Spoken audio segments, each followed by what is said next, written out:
So the play concerns two suburban teenagers that are going through dramas of their own, as well as their parents and respective partners that are going through their own dilemmas, lives. I think it deals with a lot of latent issues that are in the atmosphere right now that I think it's going to be really exciting to see, especially in our very intimate space. I'm really excited to bring a fourth world premiere of Robert's work, who pays such close attention to the foibles and flaws of characters and the dialogue.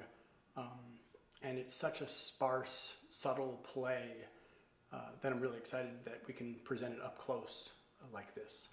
We started working together 10 years ago with my first play, which was a piece called Strangers Knocking. And since then, my relationship with this theater and with Adam has been central to my progress as a playwright here in Chicago. The actors, I write because I love actors. I absolutely love them, and I'm in awe of what they can do. And I love being at rehearsal and watching them, and I love writing for them. And in this play, actually, two of the actors that we've hired to be in the play, Kirsten, who plays Rachel, and Shawna Tucker, have been in my plays before. Kirsten was in the first play I ever wrote, Strangers Knocking, here at the Side Project 10 years ago. And now she's in this play. And she was also in a play of mine called People We Know that Adam directed here that was Jeff nominated for Best Play. And Shawna was in the last play I did here at the Side Project called Elsewhere. And actually, it's been really great writing and crafting these roles with these wonderful actors in mind. Whatever is essentially about two teenagers, Chloe and Declan, and the adults that inhabit their lives and their individual journeys throughout a single day. The play, sort of behind the play, that I wanted to explore with this piece is what happens when what happens when boys don't learn to manage their emotions when they're 12, 15, 16 years old, and they end up learning to manage them when they're in their 40s or 30s. And so that is another theme, that is another thing that the play I tried to unpack with this piece. The play is very gripping. It touches on real, very personal issues. I'm a huge fan of my character. He's really fascinating. When you're in a small space, it's a much more intimate experience for the audience. And that goes for the actor as well. When I'm acting in a small space, and I really, really love it, I find it to be a very compelling experience.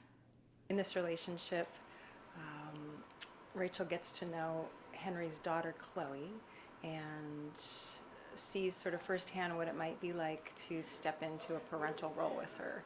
I love this character because she has a lot of depth and she does a lot of questioning of herself, and when she sees an opportunity for change or transformation, she takes it. I first worked with Adam and Robert 10 years ago, and we worked together in a teeny tiny little space down the street that was really even smaller than the current space, because that's when I started to learn about Robert's writing and how economical it is, and yet so very, very deep and truthful. And I learned that Adam is really a wonderful person to bring it to life because he has such deep respect for nuance and subtlety and honesty in acting. I play the mother of a young man who's struggling with mental health issues, and I get frustrated not really so much with him but as the system and how I'm trying to get him help and he's trying to get better, and there doesn't seem to be a whole lot of help. I think anybody who is familiar with Robert's, the playwright's work, I think will enjoy this play because he has a real knack for, first of all, writing in the way that people actually speak to each other. He does a really nice job too of exposing, for lack of a better way to put it, how people's relationships really operate. That sometimes we smile a lot at each other, but sometimes there's a lot more going on beneath the surface, and I think he's really good at tapping into that and bringing that to light. This guy, he's aloof, and is hard to read and has a hard time kind of connecting with people, and that's what I get to try to do. Scott's an interesting character. He's not a bad guy by any means, but he's a complicated individual. I think that the process of working on a new play, especially with the writer as a part of the process, is really beneficial to everybody because it's so fluid, it's so flexible. It's something very personal, whether you're invited into that space, and you're in the action, you're in the middle of it, and I think that is really going to grab people.